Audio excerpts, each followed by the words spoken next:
To enter some of our buildings, you will need to pass through turnstiles. To ensure smooth entry and exit, follow these simple steps. Step 1. Have your access card ready. This could be a U card or a conference card.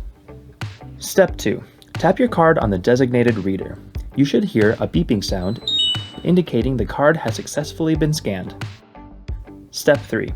Once your card has successfully been scanned, promptly proceed through the gate. Every individual must tap their card for entry. If you have a guest, tap them through before you tap yourself through. If your card isn't working, don't worry. Simply visit the information desk for assistance. Exiting the building is just as easy.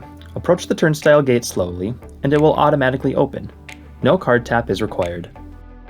Some helpful tips. When traveling in the same direction, there's no need to wait for the gate to close before the next person can tap their card and proceed through.